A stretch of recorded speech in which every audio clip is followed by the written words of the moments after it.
కాంచీపురం 1000 దేవాలయాల నగరం, భారతదేశ నిర్మాణ సంస్కృతికి సజీవ సాక్ష్యం. పల్లవుల రాజధాని అయిన కాంచీపురం చాళుక్యులు, చోళులు, విజయనగర చక్రవర్తులతో సహా ఎన్నో రాజాది వంశాలు దాన్ని పాలించడం జరిగింది. అలాంటి కాంచీపురం నగరాన్ని నా కళ్ళతో మీరు చూడండి. Hello guys, welcome back to floating lights. వీడియోని చూసే ముందు ఫస్ట్ సబ్స్క్రైబ్ చేసుకోండి. చాలా రోజుల తర్వాత మళ్ళీ మనం బ్లాగ్ చేస్తున్నాం. ఇవాళ మనం చూడబోయే ప్లేస్ కంచి అన్నమాట. ఈ వీకెండ్ తిరుపతి నుంచి మేము కంచికి స్టార్ట్ అయ్యాము.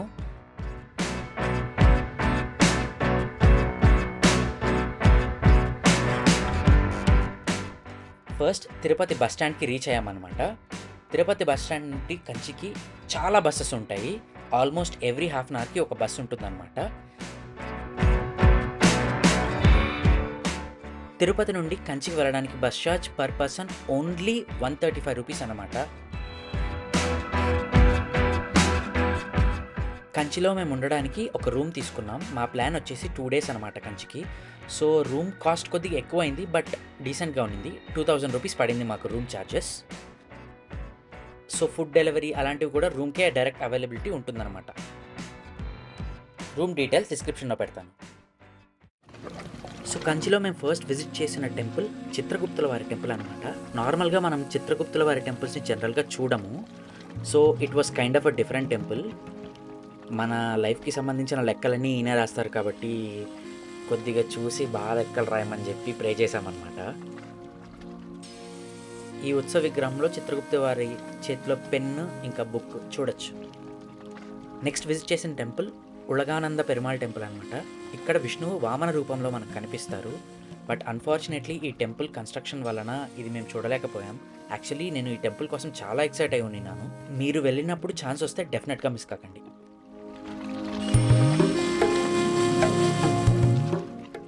నెక్స్ట్ కంచిలో మేము విజిట్ చేసిన టెంపుల్ ఏకాంబరనాథర్ టెంపుల్ అనమాట. పల్లవులు 7th centuryలో బిల్డ్ చేసిన ఒక టెంపుల్ ఇది. ఈ టెంపుల్ యొక్క రాజగోపురం 172 feet ఉంటుందన్నమాట. ఒక మనిషి టెంపుల్ ముందు నిలబడితే ఎలా ఉంటాడని చూపించడానికి ఈ వీడియో చూపిస్తున్నాను.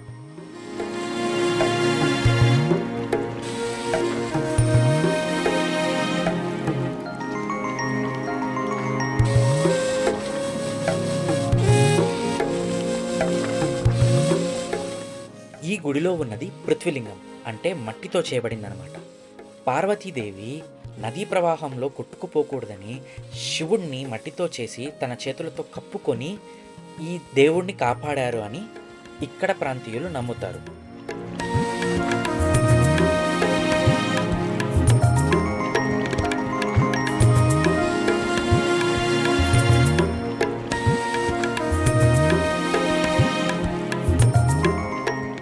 టెంపుల్లోని ఈచ్ అండ్ ఎవ్రీ పిల్లర్ ఇంట్రికేట్గా కార్వ్ చేసి చూడటానికి చాలా అందంగా ఉంటుందన్నమాట.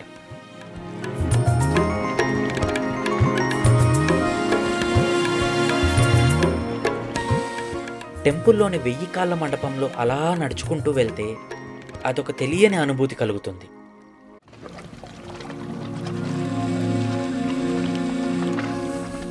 పార్వతీదేవి తన మట్టితో నిర్మించిన శివుణ్ణి ఈ మామిడి చెట్టు కిందే ప్రార్థించారని ఇక్కడ వాళ్ళు నమ్ముతారు.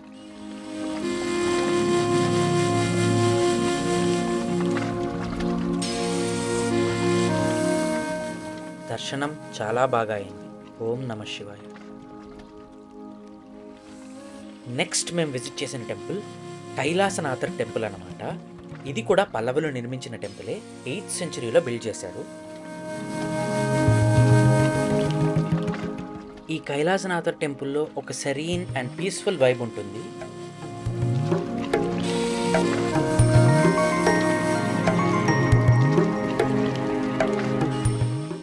కైలాసనాథర్ టెంపుల్ని శాండ్ స్టోన్ ఇంకా గ్రానైట్తో నిర్మించారనమాట. కాబట్టి ఎరోషన్ ఎక్కువైంది, చాలా వరకు టెంపుల్ డెస్ట్రాయ్ అయ్యింది.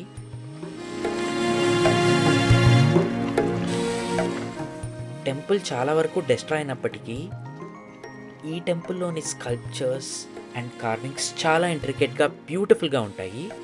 ఈ టెంపుల్ మీ కంచి లిస్ట్లో మస్ట్ విజిట్ టెంపుల్ అవ్వాలన్నమాట. ఆ సింహాలని, ఆ విగ్రహాలని వీళ్ళు కార్వ్ చేసిన విధానం ఎంత బ్యూటిఫుల్‌గా ఉందో చూడండి.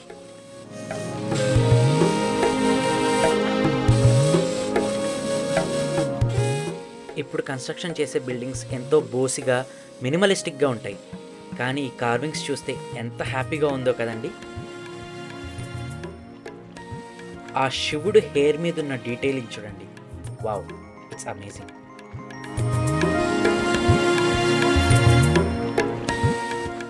మీకు ఈ కార్వింగ్స్ నచ్చితే కింద కామెంట్స్ రూపంలో మాకు తెలియజేయండి.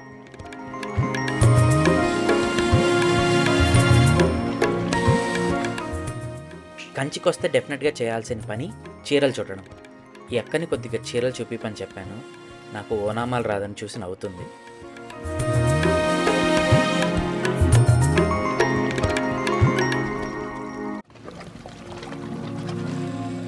మీకు ఈ శారీస్‌లో ఏదైనా నచ్చిందా?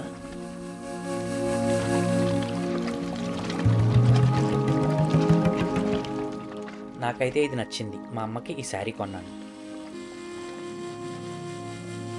ఇలా డే 1ని ఎండ్ చేసాం.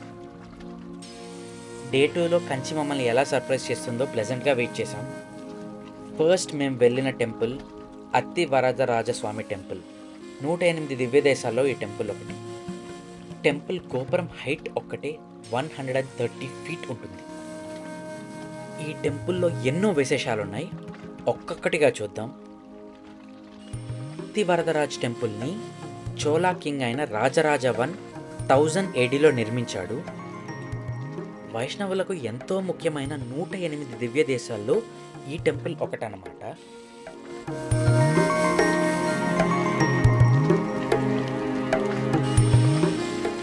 ఈ టెంపుల్ని మేము మార్నింగ్ 7 o'clockకి విజిట్ చేశామన్నమాట. ఆ లైటింగ్కి, ఆ టైమింగ్కి అసలు ఈ టెంపుల్ ఒక వేరే వరల్డ్కి తీసుకెళ్లిన ఫీలింగ్ వచ్చింది. కంచిలో ఎంతో ఫేమస్ అయిన బంగారు బల్లి, వెండి బల్లి ఈ టెంపుల్లోనే ఉంటాయి.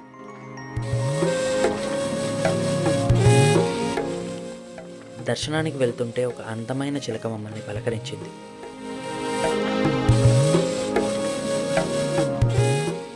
అన్నిటికంటే ముఖ్యమైనది ఈ టెంపుల్లోని మూల విగ్రహమైన వరదరాజస్వామిని ఈ టెంపుల్ కొలనుల్లో దాచి ఉంచారు.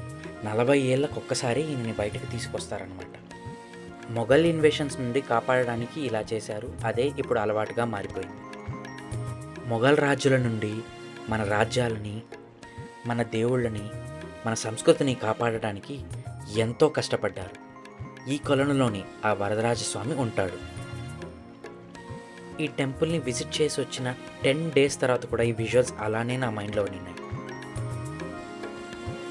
టెంపుల్ విజిట్ తర్వాత మన మోస్ట్ ఫేవరెట్ పార్ట్కి వచ్చేసాం, ప్రసాదం. కంచి వరదరాజస్వామి టెంపుల్లో మాత్రమే దొరికే వన్ అండ్ ఓన్లీ ప్రసాదం వచ్చేసి కంచి ఇడ్లీ అనమాట. ఇదే ఆ ఇడ్లీ. ఒక్క ఇడ్లీ 350 రూపాయలు అవుతుందన్నమాట.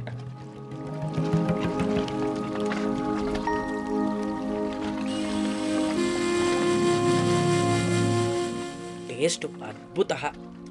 టోటల్గా 108 దివ్య దేశాల్లో 17 కంచిపురంలోనే ఉన్నాయి.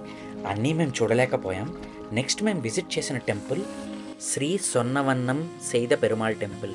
అంటే చెప్పింది చేసే పెరుమాళ్ అన్నమాట. లక్ష్మీదేవి ఏం మాట చెప్తే ఆ మాట వినే పెరుమాళ్గా ఇక్కడ మనకు దర్శనమిస్తారు. మహావిష్ణువు మామూలుగా కొడి నుండి ఎడమక పడుకుని లక్ష్మీదేవి కాళ్ళ దగ్గర ఉంటుంది. కానీ ఈ టెంపుల్లో మొదట లక్ష్మీదేవి ఉండి ఎడమ నుండి కుడికి విష్ణువు కనిపిస్తాడు.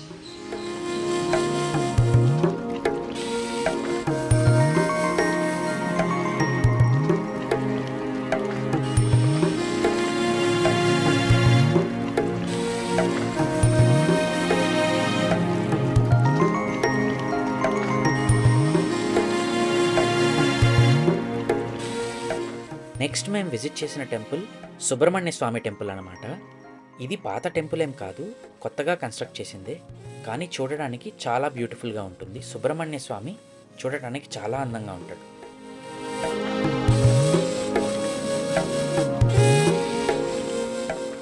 నెక్స్ట్ మేము విజిట్ చేసిన టెంపుల్ కుబేరేశ్వర టెంపుల్ అనమాట. అంటే కుబేరుడు ఈశ్వర రూపంలో మనకి ఈ టెంపుల్లో కనిపిస్తాడు. ఈ టెంపుల్కి కూడా కార్వింగ్స్ చాలా బ్యూటిఫుల్గా ఉంటుంది.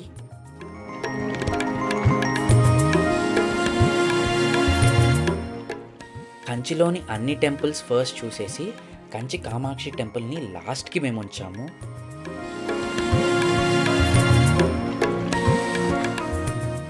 ఫైనలీ మా last temple of the trip Kanchi Kamakshi Devi. అసలు ఎంత అందంగా ఉందంటే అంత అందంగా ఉంది. కంచి కామాక్షి టెంపుల్ని చాలా బాగా మెయింటైన్ చేస్తుంది తమిళనాడు గవర్నమెంట్. క్లెన్లీనెస్ కానీ అట్మాస్ఫియర్ కానీ తిరుపతి టెంపుల్ ఏ రేంజ్లో ఉంటుందో ఆ రేంజ్లో మెయింటైన్ చేస్తున్నారు. దర్శనానికి స్పెషల్ టికెట్స్ అలాంటివి ఏమీ కూడా లేకుండానే మనం దేవిని హాయిగా దర్శించుకోవచ్చు.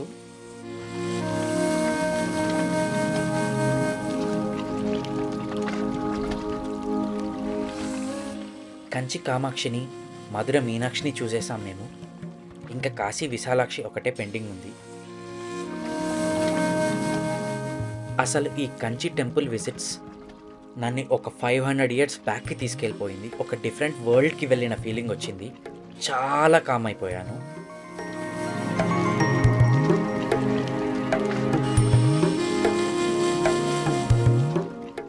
ఫైనల్గా ట్రిప్ని నా ఫేవరెట్ అరిటాకు భోజనంతో ముగిస్తున్నాను. అస్సలు అరిటాకులో భోజనం చేస్తే ఉంటుంది అప్పప్పప్ప. వీడియో ఎండ్ అయ్యేలోపు ఛానల్ని సబ్స్క్రైబ్ చేసుకోండి. ఇంకా మేము అప్కమింగ్ చాలా వీడియోస్ ప్లాన్ చేసాం.